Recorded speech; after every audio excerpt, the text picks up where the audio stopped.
go-to spot for uncovering today's freshest voices in Christian music, inspiring authors, comedians, the movers and shakers that are shaking the industry that we love. We'll also be rediscovering the classic artists who built the foundation of contemporary Christian music as we know it today.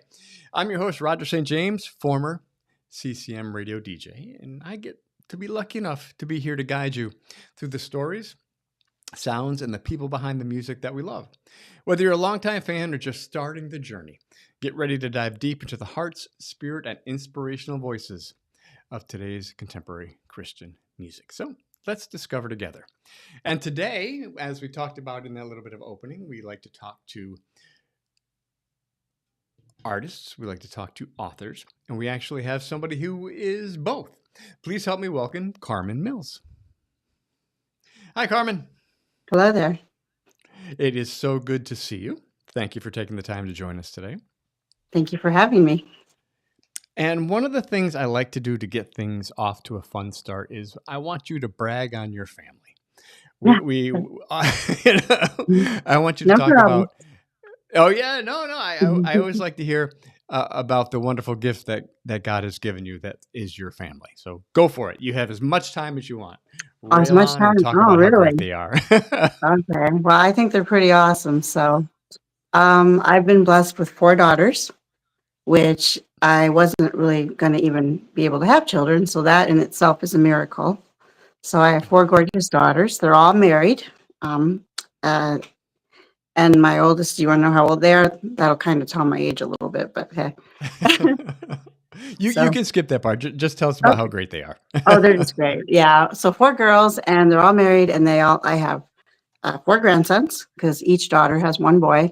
And then my youngest just had a baby girl who's a year old now. So, yeah. So I also have 4 grandchildren, which Oh, that's is fantastic. really super cool. Yeah.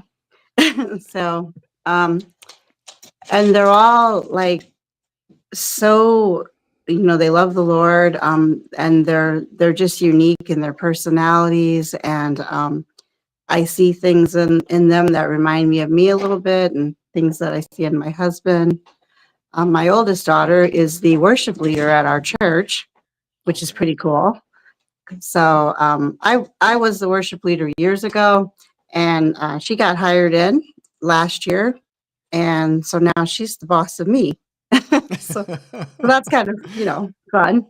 As long as And you remember, she's only the boss of you at church. At home, yeah, mom's still in charge. well, yeah, I don't know. So, it's interesting, the relationship with your kids, when they get older. It's a neat dynamic.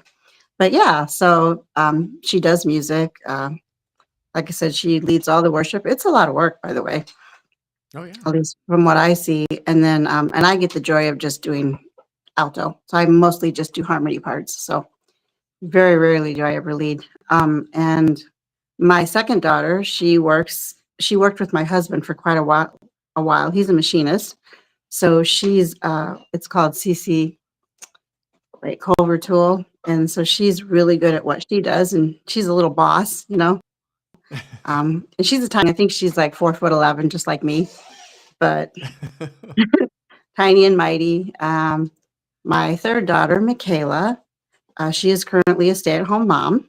So, and she's helping babysit the oldest grandchild, which I try to help out too. And then my youngest daughter, Miranda, um, I'm just really enjoying watching her be newly married and be a mom, and it's just such a blessing to get to see these girls step into these roles of motherhood. You know what I mean? Oh It's yeah, it's it's exciting for fantastic. me. Yeah, I love it. I absolutely love it. So, and they're all just gorgeous and beautiful personalities, and I could totally go on and on about how great my girls are. So, Well, and it's son-in-laws just aren't too obvious. bad either. We'll take them. So, It's just obvious they take after mom. oh, So, aw. So, not too long ago, I reached mhm, out through the socials and asked if anybody. I wanted to talk to more authors, mhm. and you kindly enough reached out, and you Yeah. no, and you sent me your book, The Story Behind the Songs, and I read it, and Carmen, everybody needs to read this book. Yeah. It I had to read it several times because it didn't sound like it could be real. It was Mm. just so amazing, your journey Oh, and where you were and what you went through and how you got to where you are, mm, and the story of hope and faith yeah. that's in. And of course, I don't want to give out the whole story because I definitely want people to go out and read it because it's a great story. But we'll start with you. You're from Costa Rica. Mhm. You were born in Costa Rica, Yes. and you lived in an orphanage. And one of the best parts about the story is when your dad first found you, you bit him. Yes. You know? Yes. He loves to tell that too. Yes. So, So, why don't, in your words, just give a little bit of that story because it just really proves that your dad was being led by something other than just wanting to have a daughter. okay. So yeah, my father had went to Costa Rica and was working with a missionary. Her name was Milray Liso. And she had come to America quite a bit, would go to different churches and, talk about the children that needed support and homes and stuff. So he went with her from orphanage to orphanage, and he said he saw a lot of children. He said there were many, and he said, and a lot of them were like, pick me, pick me. They wanted to come home with an American. And when he got to the orphanage that I was at, same thing. The children there, that's what I was told. The children there were like, pick me. I want to go with you. And then he saw me, and I was just sitting in the corner by myself, and I was 3. And he asked the missionary, well, what about her? Why isn't she like, why doesn't she want to, why isn't she asking you to get picked up? And they told him that I had lost, like, it was like I was hopeless, you know? And I had already, because I had been abandoned and was so severely malnourished, you know what I mean? Like very weak. I mean, I couldn't even walk. I had no strength. And so he said he went over and uh, picked me up, and I had really, really sharp teeth because my diet had been sugar cane and water. So like and I do remember that, by the way, like having really sharp, pointy teeth. And I guess I bit him. Like, who are you? Put me down, So, and he was he was a big man, and he only had 2 fingers on each hand because he had been wounded in the Vietnam War. You know what I mean? He had been severely blown up. So not only was he big, and he didn't speak English, and and his fingers were weird, to a little kid. I wanted nothing to do with this man. And he said that as soon as I bit him, he said the Holy Spirit said, "She's the one you're to take home." So Oh, that's yeah, so that's so and here and I am. and that just started your journey. I mean, and Yeah, like I said, this book is fascinating. I mean, you talk about how you actually had a vision when you were about 5 years old, yeah. and I'll let you tell the story because I don't want to get it wrong because, like I said, Oh, people need to get this book, and we'll talk about the book more often. And we're actually putting underneath right now where you can get the book. okay. But if you want to tell us about that vision, and that's just the beginning of your story. Wow. Okay. Yeah. So when I was 5, I just really, I just loved God so much. You know what I mean? Like, I don't even know how to explain it. I've just always loved Him. Um, and one night I was sleeping, and I had a dream, and in my dream, this angel came and spoke to me, and I was I was older. In the dream, I had really long hair, and it was kind of had gray in it. You know what I mean? And the angel said, someday you are going to share the love of Jesus to the world. And, at the time it was like, okay. And I remember like when the angel showed me the people, it was all different colors, you know. And at the time, like I said, being a little kid, I didn't really understand what that meant, you know. But I just was like, okay, God. Um, Now, I guess I always thought that that meant I was going to be a missionary, you know, maybe go back to Costa Rica, kind of is in what I thought was going to happen. And then as the years went on, that didn't happen. So, you know, but I always held on to that because I know that dream is real because I wrote it down in my diary and I showed it to my mom with my very little handwriting, you know, what a kid could write. But if you read the diary, you can tell I definitely was trying to get my point across like, Angel, share the love of Jesus, many people. So, yeah. So, but no, I do remember that. So, Oh, that's cool. And when did you start writing songs? oh, um, okay, probably about the same time, 5, 6 years old. You know, was the first song I ever wrote. I guess I was out in the field behind the house, and there was a big rock. You know, I've been to that field again, and the rock wasn't that big, but back then it was. And I just remember sitting at that rock, and the wind was just kind of blowing.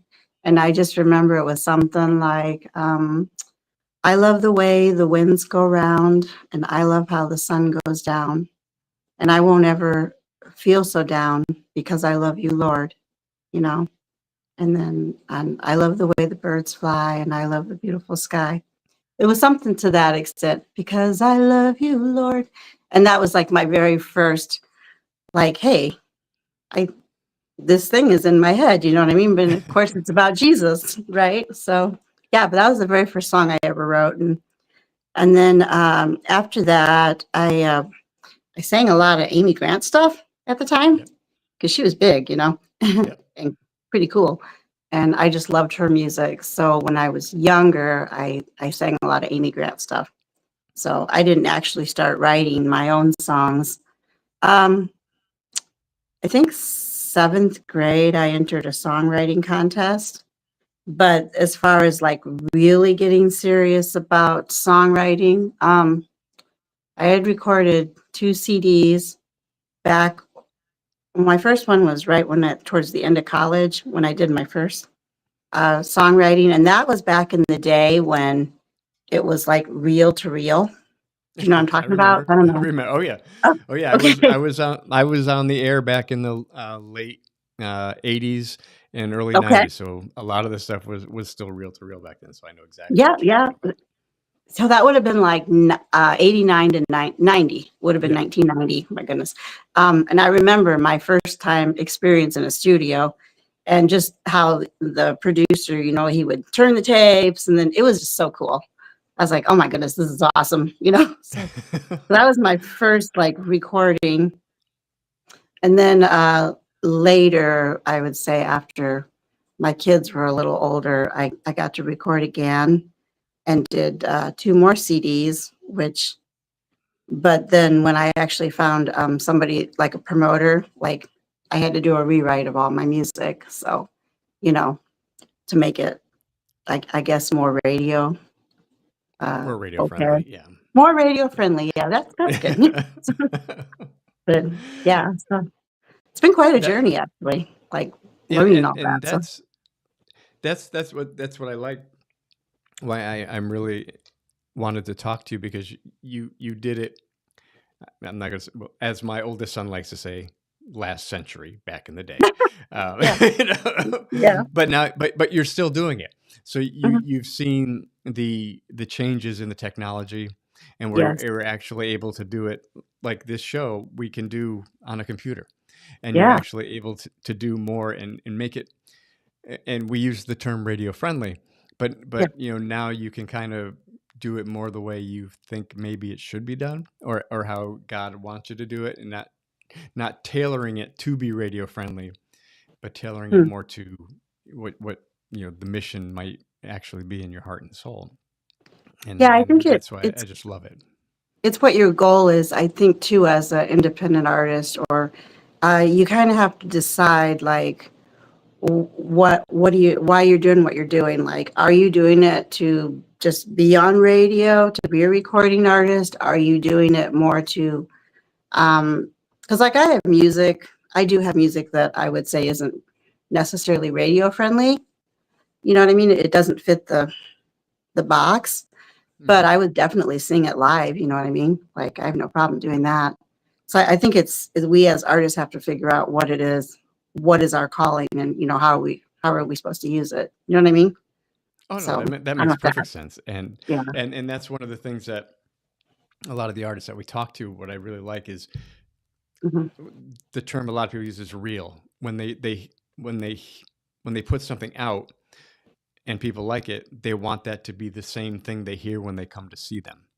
Yes. They don't want it to be any, all overproduced and different. They want to hear the real sound that you're putting out there.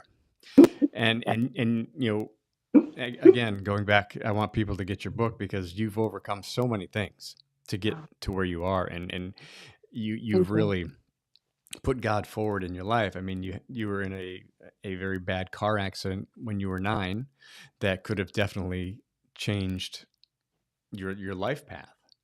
Yeah. Um, Yeah. yeah, That's true. so I mean, because of what happened in that accident, and I'll if you want to, I'll let you tell the story. If not, we can just move on. But what I really got from that part of your book Hmm. is the friendships that you had developed at that camp that you were going to Oh when yeah. when Yeah. the accidents happened, and Yeah. that's what I took from that story. In addition to you having faith in getting through the injuries, Yeah. that's just a phenomenal story in that book.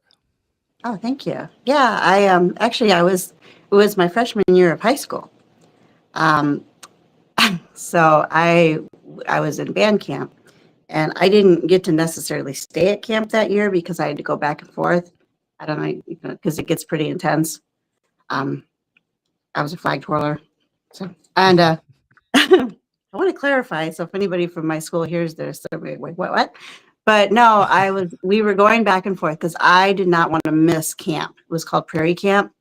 And I did not want to miss any of it. So as soon as we were let go at band camp, my parent or somebody would take me back to camp. And what happened is I was riding with my grandmother, and she said something to the extent of, "Oh, we need to put our seatbelts on." And so I went to do that. And next thing I know, there's a EMT leaning over me, telling me not to move. And I'm like, "Oh, okay," And I'd hit the dashboard. I guess the car had hit like a bridge, like an underpass. It hit the bridge really hard and crushed the front of the car. And my head slammed into the dashboard really hard. And apparently, my tongue must have been sticking out. So when my jaw went down, it like clamped down and it just bit my tongue off. And so, they were like holding it to, is this too much? They No, were no, no, okay. because it tells the story and it shows how far you've Mm, come, yeah. that's Okay. amazing.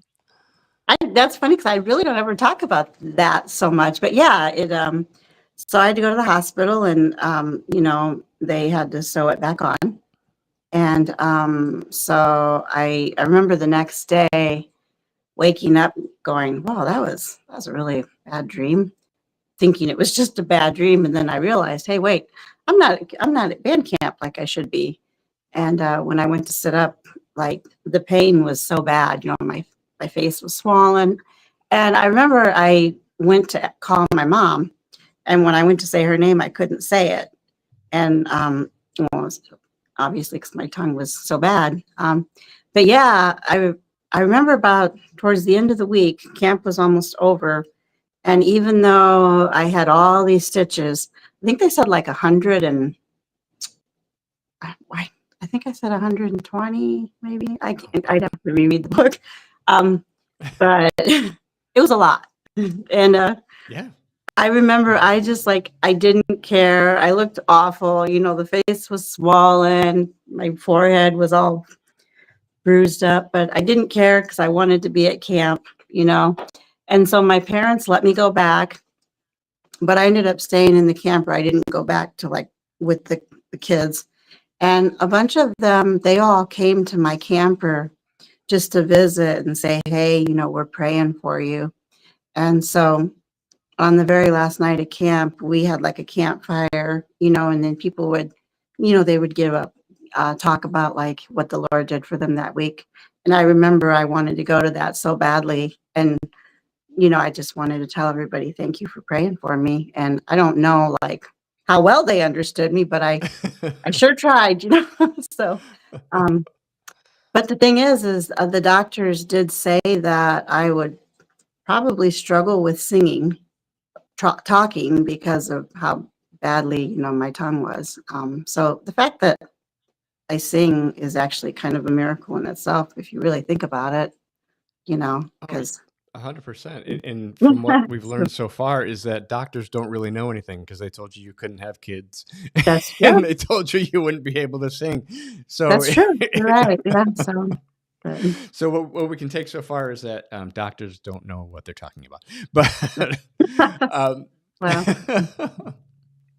yeah, but, and that the friendships that come from that, yeah, and that just really shows that even at that time, God was watching you and holding you at yeah. that time, and that had to be helpful as you went on because in your book you talk about other things that came against you Yeah. as you moved through. I mean, we can I'll let you touch on anything you want to, but the depression and anxiety, Mhm. the vertigo you experienced, and Yeah. then of course the gift that Pastor Jim became to you. So, do you just want to touch on that a little bit and see? I mean, I don't, like I Yes. said, I don't want to dive too deep or, Yeah. or or ask too much from you, but like I said, I was fascinated by your story, Well, and I thank think you have you. so much to Um, say. You mm, have so much to say that is really needs to be heard by a lot of people. well, thank you.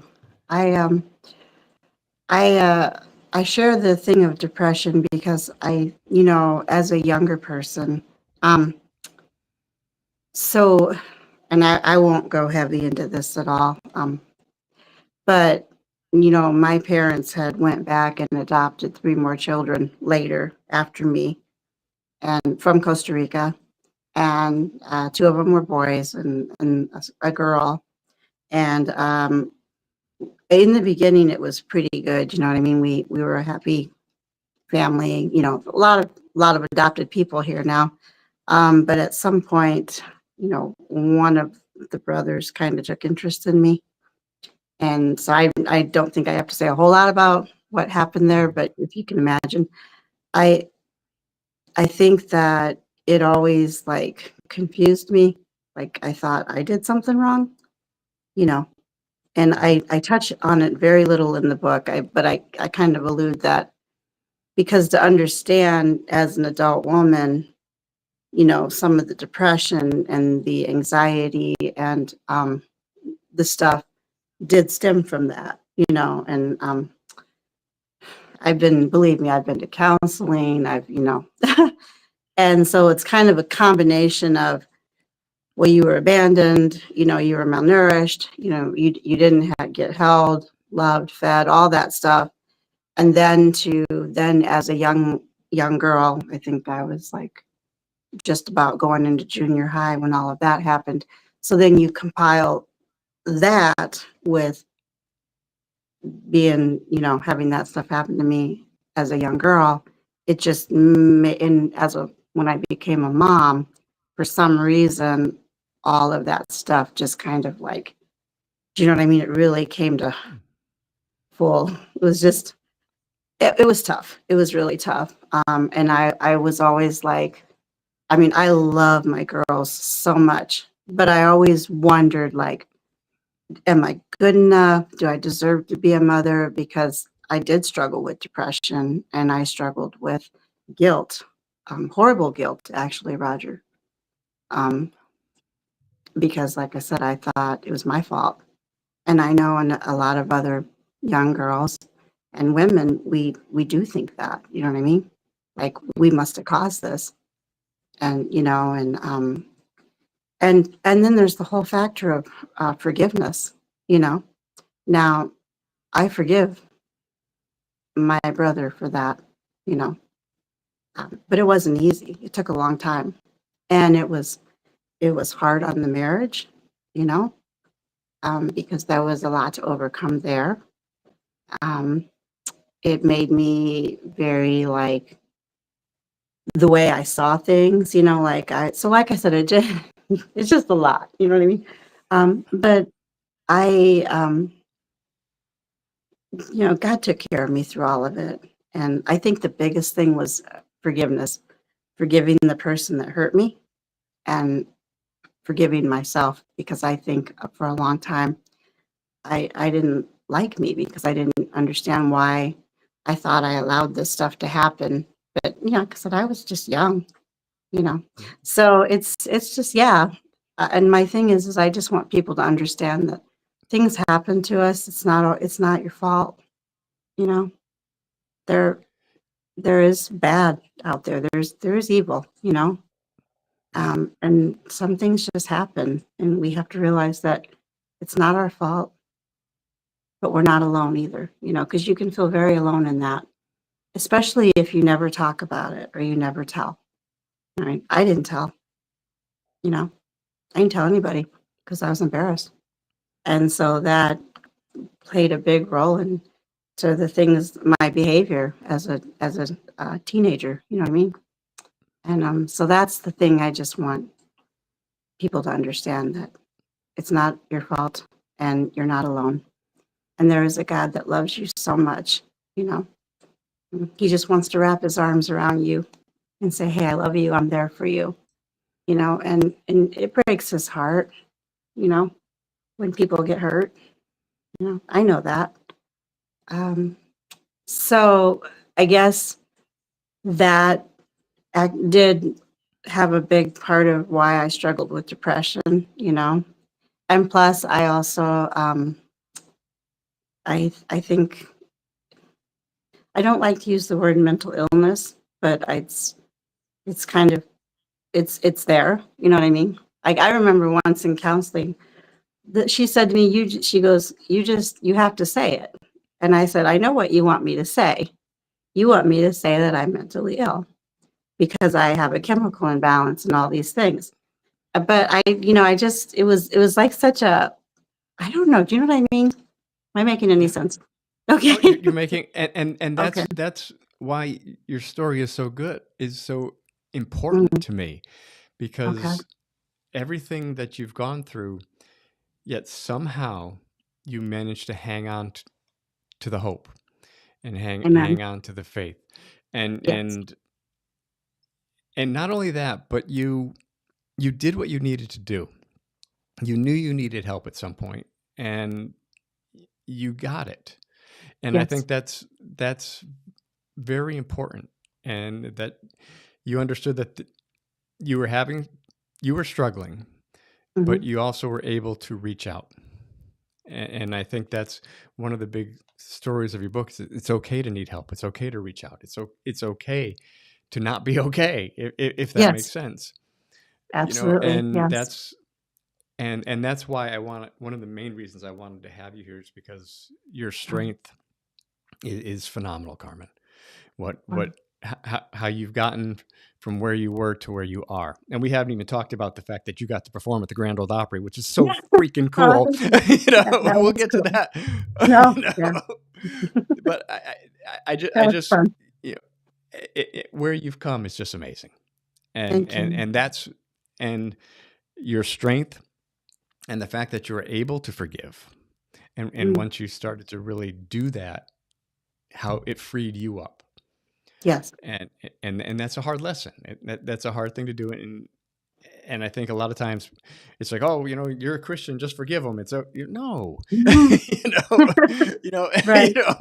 that's real easy to say, Yeah. but there's so much behind it, and there's so much that needs to just be worked out, and you did that, and you're continuing Easier to do said than that. done, right? Yeah. Oh, much easier said than done. Yeah. And that's why, the story behind the songs right there. Your Yeah. story is what matters. And I really think it can't be easy for you to talk about that. And I really appreciate you doing so. Oh, thank you. I was, when the book first came out, like when it was going to get published, I remember being like, oh, okay, you're really doing this. Like you're really putting it out there.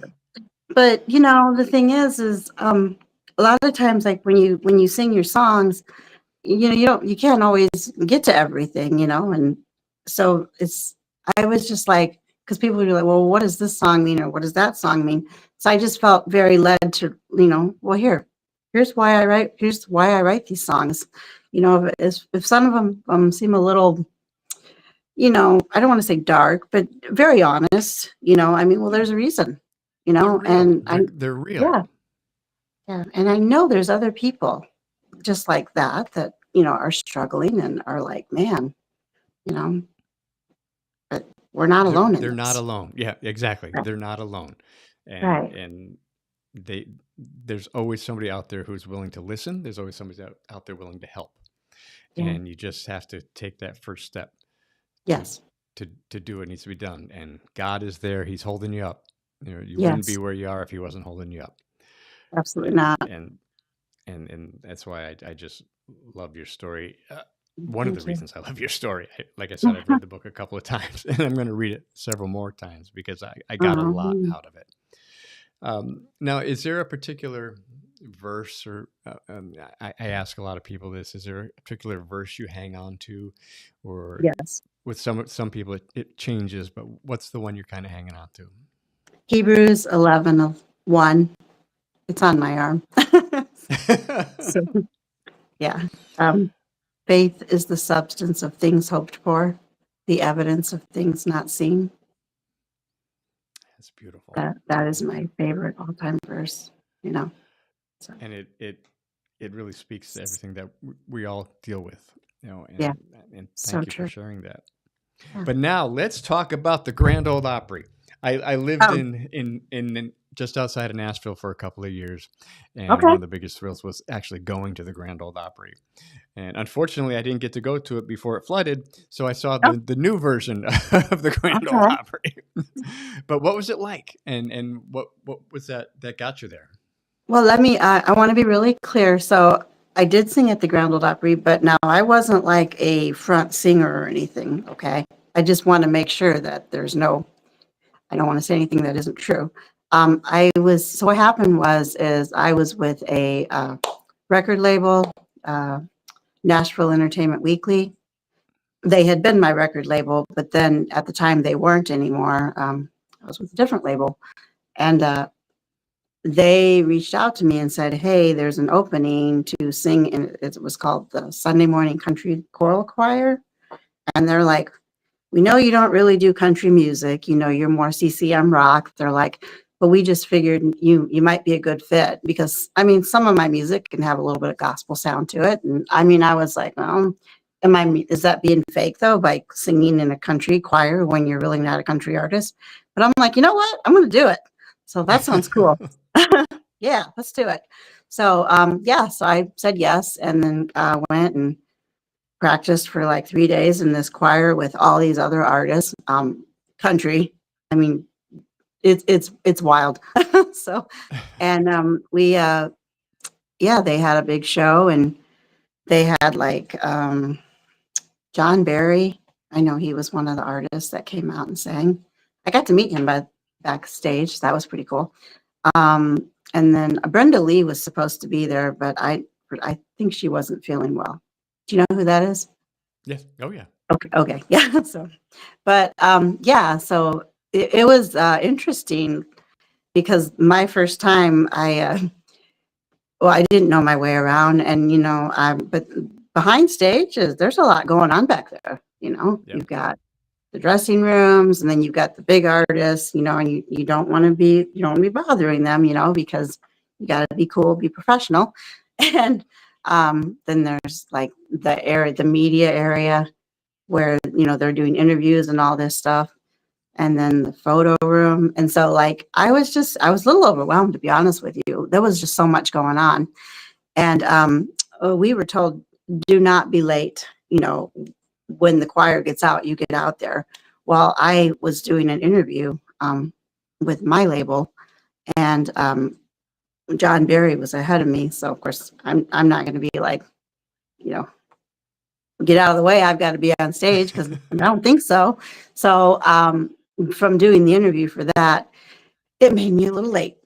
so, so yeah, so I was a little late getting on stage, but um, I did manage to get into my spot, and we were told we could have our cell phones with us, okay? And how many people are going to hear this, by the way? So, and I think I was so nervous from just everything going on and behind the Grand Ole Opry House to the interview to being late that I forgot to shut my phone off, and it rang. Yeah, while the show was going on. And the first time I'm like, it's not me. I don't know whose phone that is. Well, by the third ring, now the choir's like, okay. And I'm like, I had to kind of fess up that it was my phone. So, they were like passing it behind me. And so I've got my phone and I'm like trying to like be real cool and smooth about trying to shut it up. But you know what, Roger? I was so like nervous from everything. I forgot how to shut my phone off. Like I literally, no, I kid you not. I literally, my brain went, Psh, I don't even know how to shut this off. And I told the lady next to me, I'm like, I don't know how to shut my phone off. It's like my head's just like, I don't know. And she goes, well, darling, she goes, I don't know how to work those kinds of phones. She's like, I can't help you. And I'm like, oh man.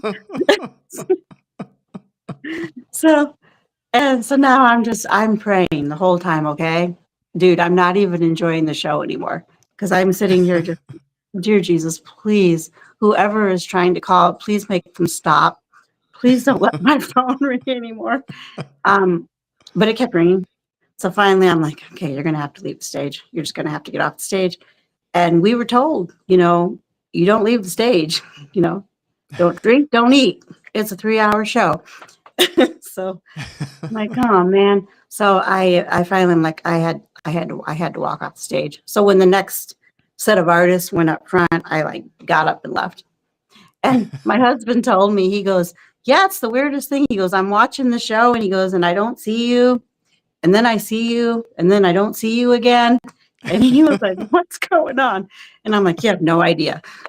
so, so I took the cell phone back to, where we were supposed to keep our stuff.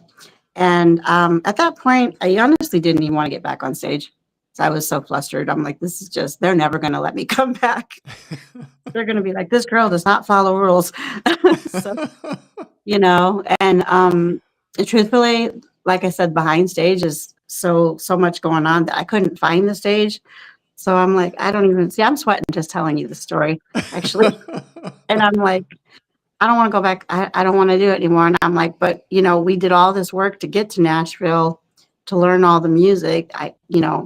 And a stage person was like, aren't you in the choir? Aren't you supposed to be out there? And I'm like, yeah. Well, why aren't you out there? I'm like, I don't know. And she was funny. I think you ought to get back out there. She goes, you're going to regret it if you don't. So I'm like, okay. So I waited, for the next set of artists to go out on front, and I made my way back to my seat, and I behaved the rest of the time. And, So, and see, Carmen, I'm sure that I can't imagine what that was like as going through, but it's a great story. I mean, yeah. everybody else out there just says, "Oh yeah, I was out on the Grand Ole Opry and I sang." Yay! You get to tell a whole story. Yeah. You know? I just like, honestly didn't think they would let me come back because, like I said, I broke a few rules there. Um, but then the next year when I came back to sing again, one of the people made the comment, and remember, if you have your phone on stage, shut it off. And some of the other people looked at me. I'm like, I know. Yeah, yeah. See, it's the But Carmen rule. It's yeah, now known as the Carmen rule at the Grand Ole Opry. probably. So, but no, and I did go back and sing again the next year. And I'm really glad I did, because I wasn't going to, because that's how nerve-wracking the whole thing was for me. I'm like, what are you doing? But I mean, I'm glad. So even though I messed up and had all those problems, it was definitely worth going back and trying again. You know what I mean? Yeah, yeah, So you got through it, yeah. and Yeah. and it turned out to be a great experience. Now, before we jump into your song here, we have a little tradition on CCM Discovery. My youngest son Matthew is profoundly autistic, and Okay. for some reason, 9 seconds means something to him. So I Nine always seconds. ask, yes, when we do use timers for him, we always add. He asks us to add 9 seconds to any timer. So what we have here is called Matthew's 9-ish seconds of wisdom. So if you just Okay. want to take a few seconds here and just leave us with 9 seconds. something, yeah, roughly 9 seconds. That's why we call it 9-ish seconds. you know, 9 minutes. just Okay. just a little bit of advice, wisdom, or something that you want to leave with the folks who are watching us today. Starting now. Okay. Now, you know? You are not alone. You're loved. God loves you very much. And there is hope. And my thing is I just want people to have hope. And I think that's actually a perfect lead into your song. It's called "I Look to You." Now, is there a little bit of a story you want to give before we hop into that? I look to you. I think that's just basically everything we've said tonight. It's just that when the waters rise, and they will, um, I look to God, to get me through it, and that's my hope for other people. So Well, thank you, Carmen. I appreciate it, and I highly recommend that everybody goes out and gets the story behind the songs. We've been putting it underneath. You want to let people know where they can get it, just so they can hear it from you. you can go to Amazon. I believe it's on Amazon. It's on Barnes and Nobles. All the reading platforms, I guess. I mean, as far as internet goes, it's, I mean, I don't know about hard copies unless you actually reach out to me. I can send you one. But yeah, your best bet is just to go, like I said, Barnes and Nobles or Amazon. And you'll find it, like if you click on the website or just go Carmen Mills, the story behind the song, it'll pop up. So Oh, fantastic, Carmen! Thank you so much for spending some time with us. It was a great. I really was looking forward to talking to yeah, you because after that's good. reading your book, I just said this woman is just got a lot to say, and I'm very excited that you're able to join us. So thank you very much for that, Carmen. Well, thank you for having me. It was my pleasure. And now here's Carmen Mills with "I Look to You."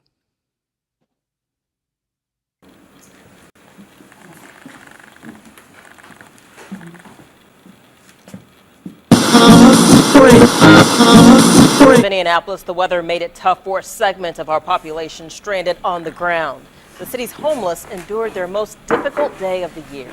Jack Reinhart stopped by an encampment downtown and he joins us live with their story. Jack?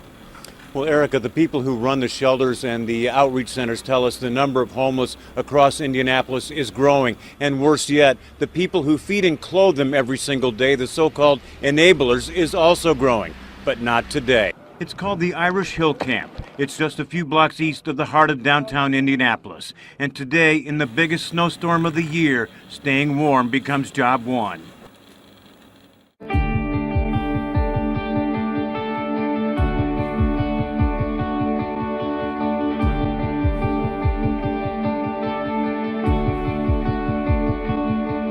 I know your love is able to stand when life gives way. My source of hope unfailing, the light in darkest days. So when the waters rise, I will lift my eyes. I look to you, I look to you. You are where my help comes from.